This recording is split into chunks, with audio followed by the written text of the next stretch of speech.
এখন আমরা দেখব কিভাবে ওয়েবসাইটে রিসেলার অ্যাকাউন্ট রেজিস্ট্রেশন করতে হয়। রিসেলার অ্যাকাউন্ট থেকে কাস্টম প্রাইস সেট করে অর্ডার প্লেস করতে হয় এবং অর্ডার থেকে আসা প্রফিট কিভাবে উইথড্র করতে হয়। মেনু থেকে রিসেলার ড্যাশবোর্ডে যাব।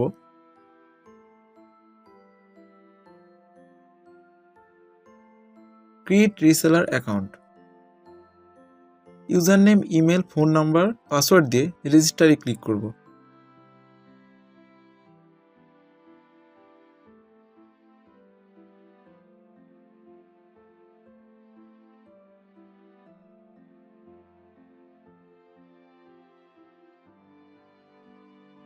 অ্যাকাউন্টটি অ্যাডমিনের অ্যাপ্রুভালের জন্য পেন্ডিং অবস্থায় থাকবে।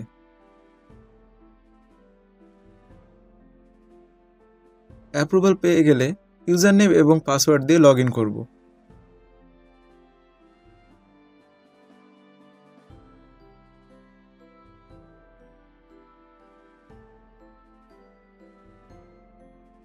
এটি আমাদের রিসেলার ড্যাশবোর্ড। এখন আমরা দেখব কিভাবে রিসেলার অ্যাকাউন্ট থেকে কাস্টম প্রাইস সেট করে অর্ডার করতে হয়।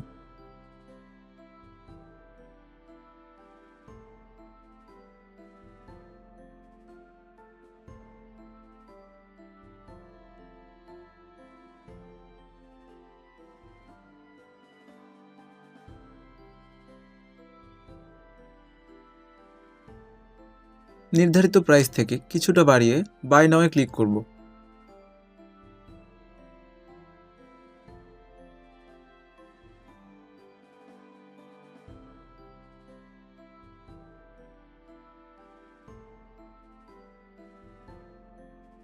এখানে আমরা কাস্টমারের ইনফরমেশন দেব।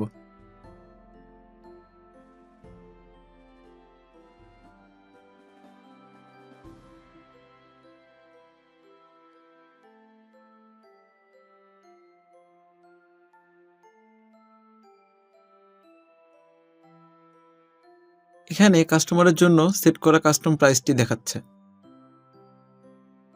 অর্ডারটি প্লেস করে দেব। কাস্টমারের ইনফরমেশন অনুযায়ী অর্ডারটি প্লেস হয়ে গিয়েছে। রিসেলার ড্যাশবোর্ডে যাব।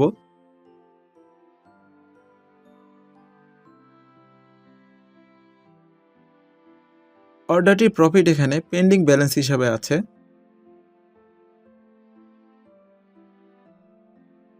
সকল অর্ডারের হিস্ট্রি এখানেই দেখাবে। অর্ডারটি কমপ্লিট হয়ে গেলে পেন্ডিং ব্যালেন্স থেকে এটি মূল ব্যালেন্সে যুক্ত হবে। কোনো কারণে অর্ডারটি ক্যান্সেল হয়ে গেলে পেন্ডিং ব্যালেন্স থেকে প্রফিট চলে যাবে। ওয়ালেট থেকে উইথড্র করার জন্য উইথড্র বাটনে ক্লিক করব।